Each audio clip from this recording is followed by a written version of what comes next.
the advantage of knowing how the 32 million has been spent to give the people of Nyamira some water, to uplift their living standard, and just to understand how a municipality that is very near to where I live, Keroka, has spent its 7 million shillings.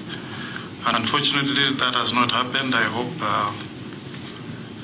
next time we'll get better information so that we have proper governance and accountability.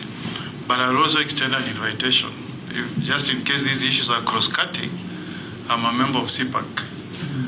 Just in the event that this has been accounted for in CPAC accounting reports, then we'll see what has happened there. But I know the practice has always been that these issues are referred to CPIC and not CPAC. But I thank you for having accorded us the opportunity to appear before you, and asante. Governor, your last or final remarks.